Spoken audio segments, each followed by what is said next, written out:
Let's do it. So, chat. Last night, as you guys know, Thursday night in my area is Thursday night drafted Magic. At the moment, it's M19, so I walked down to my local game shop and played some games of Magic. I'm gonna do a quick rehash of how it went. I can't record that.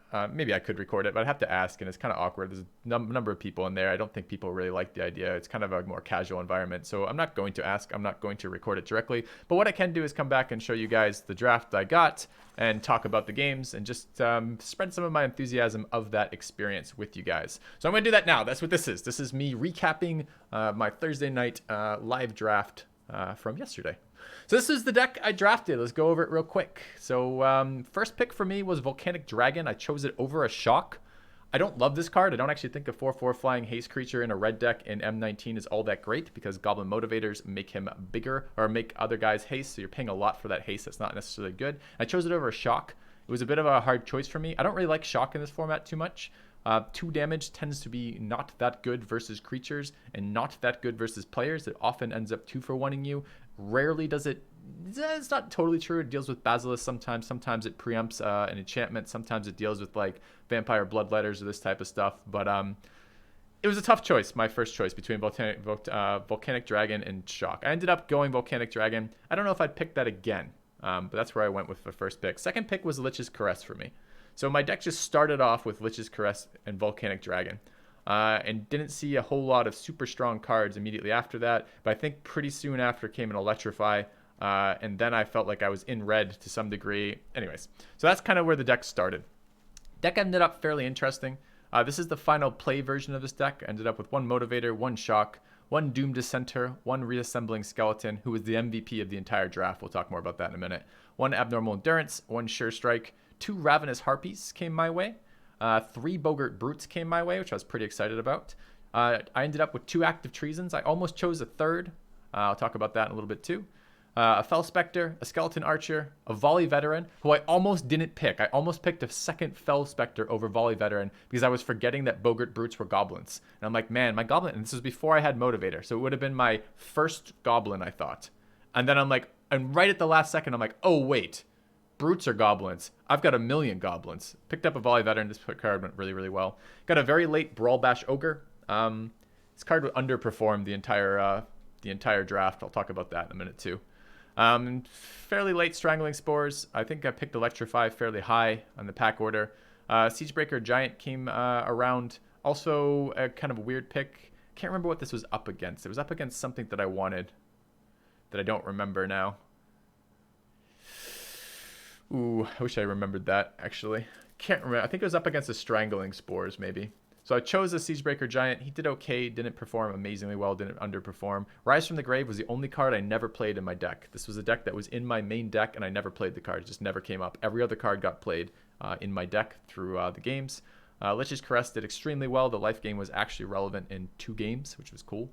And then Volcanic Dragon did okay. Closed out 1 or 2 games for me. Sideboard was pretty loaded too. I had a Nightmare's Thirst, which came super late. I did sub this in versus one deck that used a lot of 1/1 flying tokens and was a race deck every single time. A Vampire Neonate didn't make the main board. I actually subbed this in again versus that same deck versus a shit ton of tokens and a small amount of air damage. I picked first Smelt over a third Active Treason. And I picked that when I already had 2 Harpies, but didn't have the Brawl Bash Ogre. I'm not sure I would have main decked 3 Active Treasons if I had done it, but I thought maybe I should diversify. And then annoyingly, I got another Spout like 2 packs later, or 2 picks later. The Active Treasons were good. We're talking about the deck in a second. Gleaming endowment. Boko to Pie, thank you for the donation. Much appreciated. I picked up a Macabre Waltz, never played it. I thought at some point I might need value, but we'll talk about that in a minute too. I had a lot of value in this deck in the end, and it wasn't necessary to sub it in. I picked up a Tormenting Voice. I do like this card. I like cycling lands when I flood out, and I flood out a lot, but I never am quite sure how to fit this into the deck. It often just feels like worse than running another card. I invoked the Divine for the sideboard. I picked this when I was nowhere near white. and we'll talk about that in a minute. Picked up a Hired Blade. I don't think the card is as good as Bogart Brute, but I really like Hired Blade for ambushing Starcrown Stag. Starcrown Stag absolutely dominates M19 limited format. So anytime I was playing against an opponent who was playing white, I sideboarded in Hired Blade in our second game to try to deal with stags. I never caught any stags, but I only played against one player playing white in our draft itself. I drafted 3 Mind Rots. They came late in the packs, so they weren't like priority picks. I didn't pick them over things I cared about, but I did end up with 3 of them. And I had a Fel Spectre, and I almost picked a second Fel Spectre. I had 2 of my Mind Rots when I chose to pick Volley Veteran over Fel Spectre. And at one point, I was thinking I might end up with like double Fel Spectre and like double or even triple Mind Rots in the deck. I'll consider that in a minute. I picked up a Gutter Snipe. This card didn't make my deck. It kind of came in late. Not a super late pick, but a fairly late pick. I wish I had played this card in retrospect. I didn't notice it was a goblin when I drafted it. And I did have a fair number of instants and sorcerers. I think I had 8 in the main deck. 1, 2, 3, 4, 5, 6, 7, 9. I actually had 9 in the main deck, although I don't know what I'd cut for it. I wouldn't be cutting Brutes for it. I wouldn't be cutting Harpies. I think in retrospect, I might have cut Rise from the Grave from the deck and run a Gutter Snipe and been happy about that. And I maybe even could have cut a Brawl Bash Ogre, but I want to talk about that in a minute. Let's just get through the deck list as a whole. I drafted a Dragon's Horde fairly late again. It was up against almost nothing good in my deck, and I picked this up after I had the Volcanic Dragon, and right after it was the pack after I chose. You know what it was? It was I had the pick between Siegebreaker Giant, Spark-Tongue Dragon, and Strangling Spores, and I did take the Siegebreaker Giant as kind of a late game. I don't know what it's called where you saturate your mana, but he has an effect that you can use your mana for, and he's also a big dude, although not that big of a dude with only 3 toughness. And the next pack after that, I got a Dragon's Horde. Now, I think if it had gone the other way around, I think I would have chose the Spark-Tongue Dragon and tried to fit the Horde into the deck. I could saturate my mana pretty efficiently in this deck. We'll talk about why later. And then I actually drafted. This was my rare out of my 3rd pack. So Ajani was my first pick out of pack 3. I don't think I passed up too much good stuff to pick him. And I did have the thought, I'm like, Planeswalkers in limited formats are so sick. I already have 1 piece of mana fixing, and I had drafted a Stone Quarry. I'm like, I might be able to get a Ajani in the deck. If anything else decent comes out in white, I was gonna pick a Ajani. Or rather, I was gonna put Ajani into the deck. I just needed 1 or 2 more white cards. If I'd gotten a Luminous Bonds or Angel of the Dawn or something else or Starcrown Stag, Pegasus Courser maybe. If I gotten 1 or maybe 2 more white powerhouse cards, I would have forced white into this deck and done it. And then I drafted a 2-headed zombie here. There's a couple other cards that the sideboard only fits 15 in here. It gets a little bit awkward. There's probably like 18 or 19 sideboard cards. The other crap was pretty crappy. I didn't end up playing Ajani even once. I wanted to, but I couldn't make it work. It just didn't fit this. I had a hard time cutting this because if I look at the rest of the cards here, I would have liked to see Gutter Snipe in the deck. There's a world in which I wouldn't have mind running some of the Mind Rots. Hired Blade is fine. Although not good. I would have liked, what was the other one that was kind of stuck out to me? The Dragon's Horde would have been good in this deck too. Not so much for the Dragon Draw synergy, but there were actually plenty of times where I wanted more mana. So the MVP of this deck ended up being the Resembling Skeleton. This is a sacrifice, black-red sacrifice deck, and I haven't actually played one of these yet because it's hard to get. Because the things you need creatures like Resembling Skeleton, which is an uncommon, and then you need sacrifice outlets like Ravenous Harpy, also uncommon, and Brawl Bash Ogre, also uncommon, and 2 colors. When I played the deck, first set of matches, I played against a white-green Auras deck. Those don't really count as matches because my opponent first game got mana screwed. She flooded out and died. My second game, I got screwed. I had 2 lands in my opening hand, and across the course of like 10 turns, drew 1 more land, and I died to her just running me over. And then the third game, she got mana screwed and couldn't play any of her fucking cards. She was a really good sport about it. I don't know why. I commiserated with the fact that mana screws are really unfortunate and really unpleasant mechanic. And she's like, oh, that's part of the game. I'm like, does it have to be part of the game? But anyways, so first set of matches didn't really count. That just was me going, we had 3 games. None of them were about playing Magic. All of them were about drawing lands. The second set of games, I played against a green-blue deck with 4 Elven Chancellors. You guys familiar with this card? What is it? I have to search for the other color, I guess. Can I add the color? Oh, it's Clan color, not Chancellor. this card. What? Why don't you show up? Clear this shit. Maybe it's just clan color. There it is. Elvish clan color, not Elven clan color. My opponent had 4 of these. So he was running a blue-green. There's a Vine Mare in there. A couple just like solid green creatures. A couple more elves. There's an Elvish Rejuvenator in there. There was a Druid of the Cowl, the 1/3 dude. There was a couple of the 2/2 Vigilant Elves in there. Basically, he was running an elf deck with 4 of these things. And his deck started kind of slow, but with plenty of ground presence, so you couldn't really run him over. And then once it got one of these in play, and he got to 6 land, it's just like, bam, everything on his board gets +1/+1, and he can play it as an instant speed, and he gets to do this 4 times. The value was nuts. Was this draft or sealed? It was draft. So he picked up 4 of these. I beat him 2-0. The first game I played him, I tempoed him out. I got a Motivator on 1, and I had Brutes. I had 2 Brutes in hand, and then like a Siegebreaker Giant. And it was just like, everything of mine had Menace, so he could never dual block it. And I had just a small amount of either removal or tricks, I can't remember which, and just never gave him good blocks and just tempoed him out. Second game, he did get his quad clan callers in play against me. Got all 4 of them into play, but I held him off with a Resembling Skeleton and a Harpy. So I just grew my Harpy bigger and bigger, and he hesitated on a couple attacks. He might have been able to ram through enough damage if he had just swung every single time, but I would have been eating his guys for days. I ended up at one point Lich's Caressing a fucking Elvish Clan Caller, a 5-mana removal versus a 1/1, because it wasn't a 1/1, it was a 4/4, and there were 4 of them in play, and his board was like 4 Elvish Clan Callers, a whatever the 4/5 wolf creature is, a 5/3 Vine Mare, and like a 5/5 fucking like Elvish Rejuvenator or something ridiculous. So like his board got out of control for that game, but it wasn't quite enough. He didn't quite find the tempo to kill me. I have a couple decent removal spells. All my removal ended up being cast on Clan Callers that game. I never hit my Active Treason synergy versus him, which was too bad. I think I did get Brawl Bash synergy once with Active Treason. Brawl Bash is a very bad way to use Active Treason, by the way. This is just a very inefficient combo. You grab their dude for 3 mana and one of your cards, and then you have to attack with Brawl Bash, awkward, and you have to sacrifice the creature before it does damage because you have to sacrifice on the attack phase. This card just ended up being really bad. As a 3/3 menace, you'd think it wouldn't be too bad, but the Boggart Brutes are 3/2 menaces for 3. Really solid. Come out a turn sooner, and this effect not being an instant, it's not like Omnivore. It's not like you can just sack a creature for +2/+2. You have to do it when you declare the attack, and that's really awkward. So I won that game but with like 7 mana on the board and just like pumping my Harpy. It's a 3 mana combo to sacrifice Reassembling Skeleton and then bring it back. And I think my Harpy ended up being like a 5/6 or a 6/7 or something. And just stalled the board long enough with that, and then played a Dragon in the air, played a second Harpy, and was starting to pump up my second Harpy, and he just conceded with the inability to deal with the board. He almost blew me out, almost got me with, he had a Vine Mare on the board early. That was like his turn 3 play. It was like turn 2 Druid of the Cowl or something, turn 4 or turn 3 Vine Mare.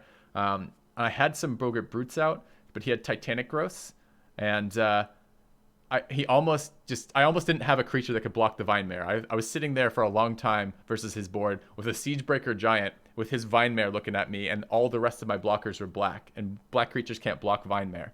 So it was a close game. It was a close game. It was a fun game. I've played that guy 3 times now. I've been only 3 times for the turn for the paper drafts. The first paper draft I came in second. The second paper draft I didn't place, and this paper draft I'll tell you the results in a minute.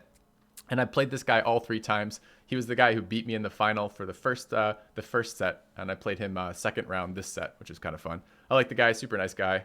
Been very welcoming, and been having a lot of fun chatting with him. So fun games versus him. I got to see the Doom Dissenter, Ravenous Harpy, super slow combo, but it does eventually take over the game. Turns out big flyers are actually dangerous. Third round, I played against an opponent playing blue-white with a red splash. He was playing a wide deck. He had a lot of mana fixing. I think I saw 2 to 3 dual lands plus a Rupture Spire.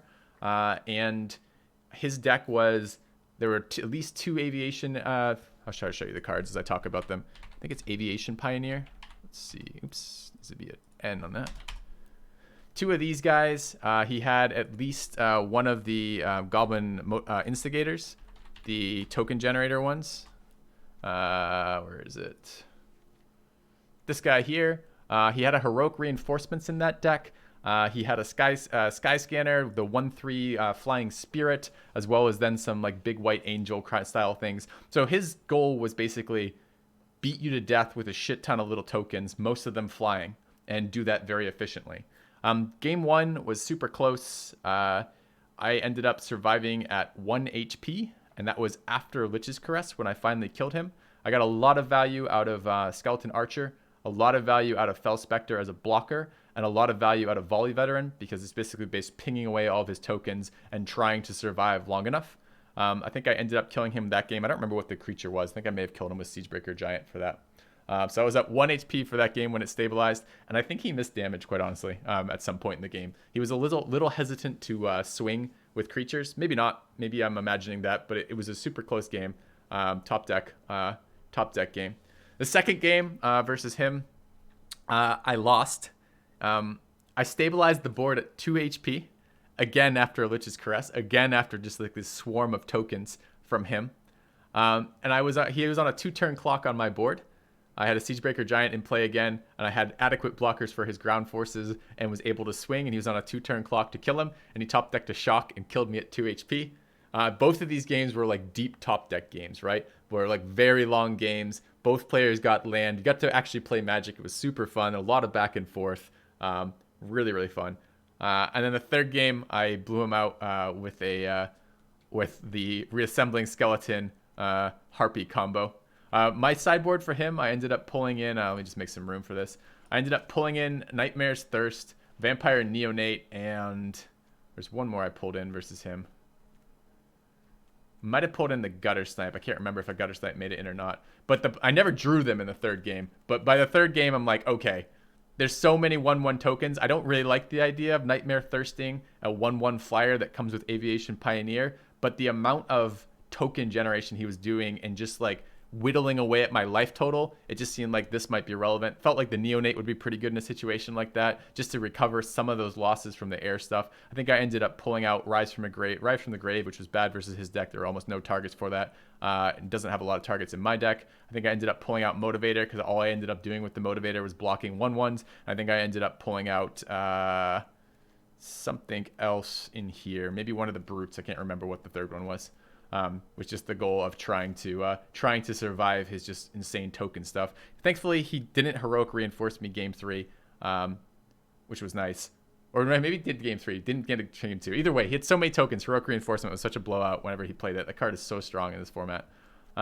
Really fun games versus him, and I did end up winning the draft. There were 10 players, I think, for that, and I came out first to that, which was pretty fun.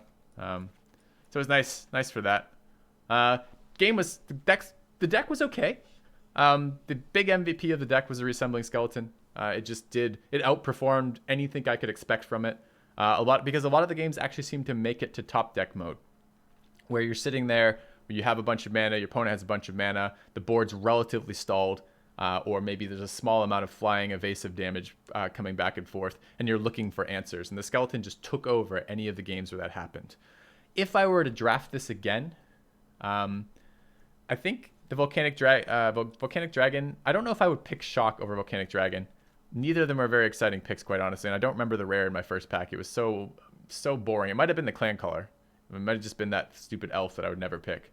Yeah, I placed first. So I have also, chat, I have the reward, which was 4 packs. I haven't opened them yet. I don't actually collect the cards. I thought it might be fun to open them on stream. I don't really care what's in them, but I'll sell the rares back, I guess, maybe to the store or something. They won't let me take store credit for my wins there. I would just like to have store credit and play endless drafts, but apparently that's not a profitable business model for them, which is not surprising, but it was fun. I think in retrospect, I would have liked to have seen Gutter Snipe in here. I liked having, I did use these Active Treasons. These Active Treasons won me game 3 versus my final opponent. I Active Treasoned him twice. I sacrificed a Aerial Engineer and I think a 2/4 Priest, the Healing Priest, 2/4 Priest with these to the Harpy. And then I Lich's Caressed his Herald of Faith. And that was my 3 removal pieces. So the Active Treason, when it connected with Harpies, were great. And there were definitely games where I had Active Treasons in hand and didn't have my Harpies, but I had Brawl Bash, and I think that happened twice. So having an extra sacrifice output was really, really good. It made this card excellent. This became a 3-piece removal, a 3 mana cost removal that often did an extra 2 damage on top of that. You could almost read the card as do 2 damage to opponent, kill one of his creatures, and give one of your creatures +1/+1, which was excellent in this deck. But again, it's so hard to make this deck work because it's so rare that you get the high amount of uncommons you need to actually make it work.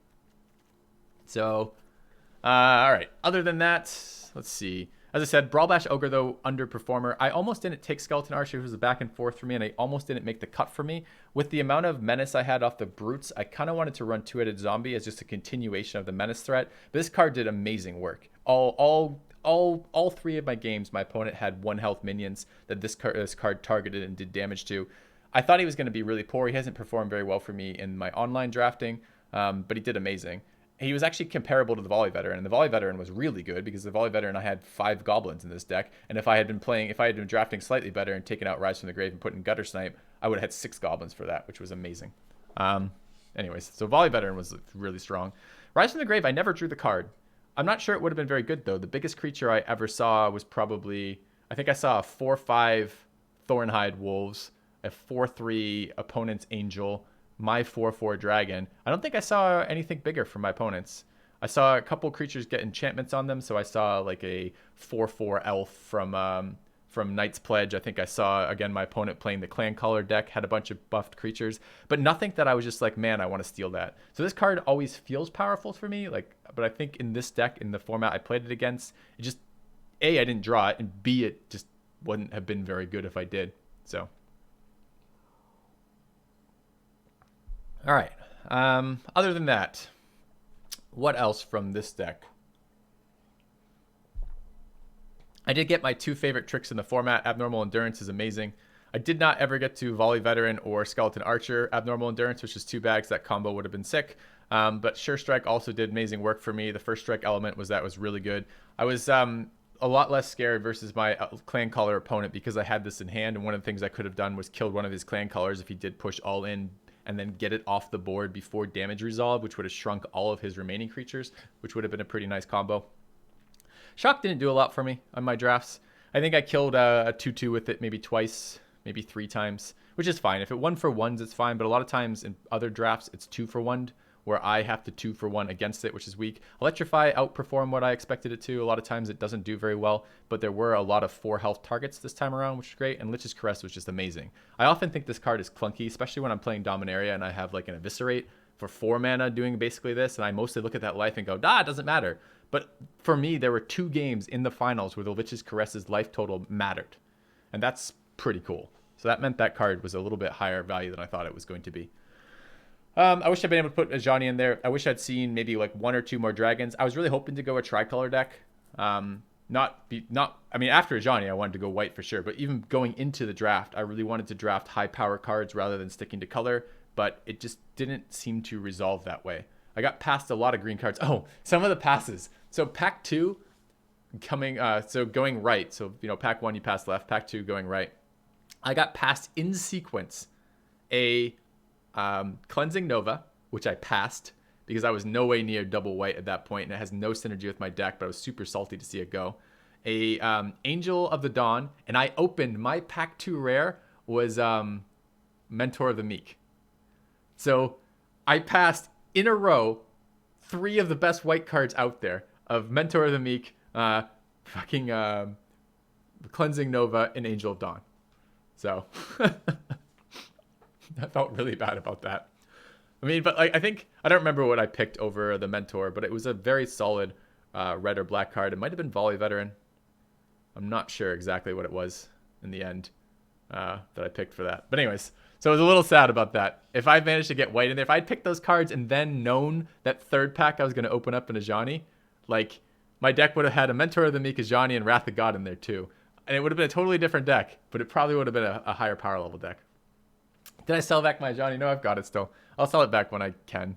I'm not yet clear. I asked a lot of questions of the staff yesterday, and I think don't think I annoyed them, but I think it was a lot of questions about that. I'm not sure if they'll sell it back for store credit or not. And I don't really want store credit. Store credit won't do anything for me. They only let me use store credit for more Magic packs, which I don't care about. I want to buy into drafts or buy their other games, but anyways, not a big deal that way.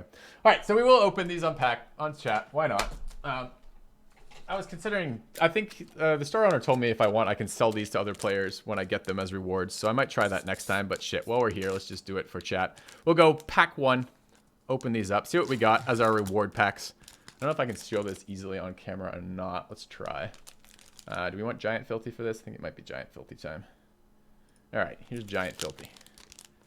Loses a little bit of resolution when the camera goes this bad. But okay, let's take a look. What do we got? What do we got? Oops, I'm gonna knock my mic. All right, Lava Axe. Oh, it reverses it though here. See if I can fix that for you guys real quick.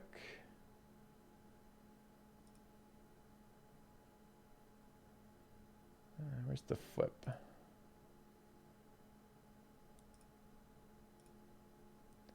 All right, don't let me fuck this up. I want to return that back. Okay, so Lava Axe, Inspired Charge, Anticipate, Talons of Wildwood, Infernal Scarring, Gearsmith Guardian, Druid of the Cowl, Smelt, Lich's Caress, Gallant Cav, Druids of the Horn, Psychic Corrosion, Enigma Drake, Resplendent Angel. That would be a first pick. It's a nice card. Highland Lake, and a token pack. That would be a very easy Resplendent Angel. Card's pretty fucking good. But there's good cards in that pack. That has a Druid of the Cowl and a Lich's Caress as well there. Druids of the Horn and Enigma Drake are pretty good too. And Psychic Corrosion is not even bad. Although I don't really pick that very highly. That'd be pack 1. Why is my camera? Oh, it doesn't like it when I move. All right, camera, I'll never move again. We'll sit stationary together. Should disable green screen for this? Sure. Is it awkward? Does it not focus well on it? No, it looks good with this green screen on. Okay. Black Lotus. Yeah, I think that's how it works. All right, let's look at pack 2 together.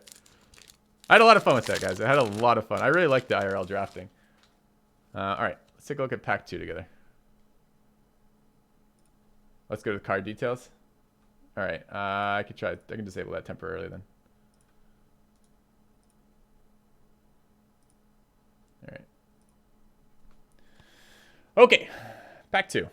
We have Rustwing Falcon, Scholar, Active Treason, Knight's Pledge, Talons of Wildwood, Starcrowned Stag, pretty high priority pick for me. Essence Scattered, decent. Strangling Spores, whatever. Crash Through, Rupture Spire, Plague Mare, don't really value that high. Meteor Golem. I passed the Meteor Golem. At one point I was sitting there looking at it, and I can't remember what I passed it for. I like this card, but 7 is very expensive.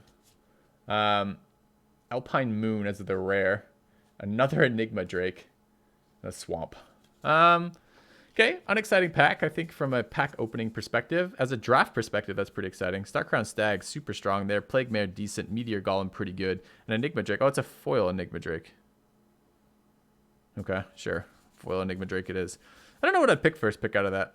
I don't think the Strangling Spores or Essence Scatter is good enough for a first pick. They're both good, but not good enough for a first pick.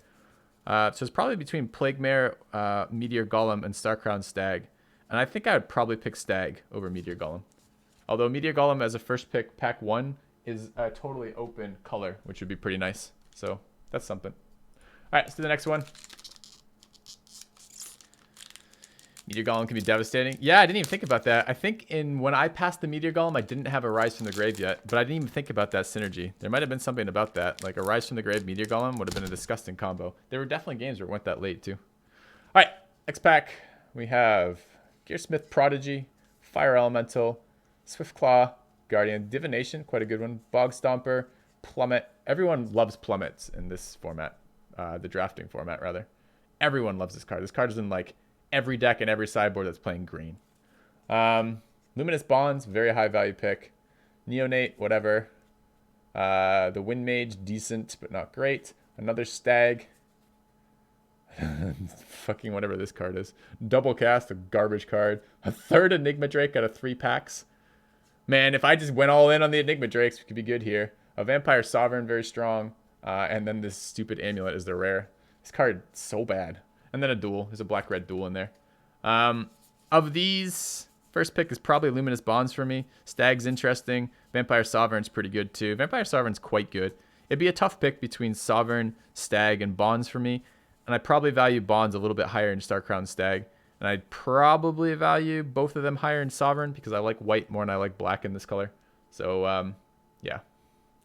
All right, last pack, and then we'll go back to drafting. This may or may not be fun for some of you, but I do want to I want to give you guys recaps of my in-person Magic experience because it's been fun so far. I just kind of want to share with you guys. Okay. All right. Last pack. Right, because it's reversed. Chaplain, Scholar of Stars, Epicure of Blood, Titanic Growth, Evoke the Divine, Skeleton Archer, decent. Thornhide Wolves, Courser, quite a good one. Smelt, Druid of the Cowl, quite a good one. Reclamation Sage, decent. Elf too, by the way. The Clan Caller guy had one of these. And Psychic Symbiont, very strong. Siegebreaker Giant, decent. And Mistcaller. Oh, these are some poor rare packs. Out of those. Oh, and I got a dead card. I don't understand this. So they give you a token. I like the token thing. I think that's a cool addition to packs, giving the token. But what the hell is this thing? Why did these show up? Like, what is this? And why would I want this instead of a real card in a draft? That seems really shitty. So, of these, Psychic Symbiont's pretty high value. The Druid of the Cowl is pretty high value, and the Courser's pretty high value. I mean, if we look at that, though, from 3 of our 4 packs, we would have had a Courser, a Stag, and a Luminous Bonds would have been my first 3 picks out of that. Especially if this was my 4th pack, and I already had Bonds. Oh, and the Angel. So it would have been Resplendent Angel, followed by Starcrown Stag, followed by Luminous Bonds, followed by Pegasus Courser. And that would have given me the 3 best commons out of white, which are Stag, Bonds, and Courser, and the Angel by pack 4. I mean, not that you get 4 packs, but you get what I mean by the first 4 picks. That would have been absolutely disgustingly awesome opening for that. All right, let's fix the webcam and go back to playing. But yeah. All right. This needs to be properties. Let's fix this here. All right. All right, game. There we go. All right, I hope you guys enjoyed that. I am super enjoying the experience of doing the drafting, so I wanted to share that with you guys as well. Yeah, that'd be the end of the rehash there, Kex. So, all right. I think, I don't know if there's any more questions in chat, but if there was anything. Yeah. Okay, let's get back to it.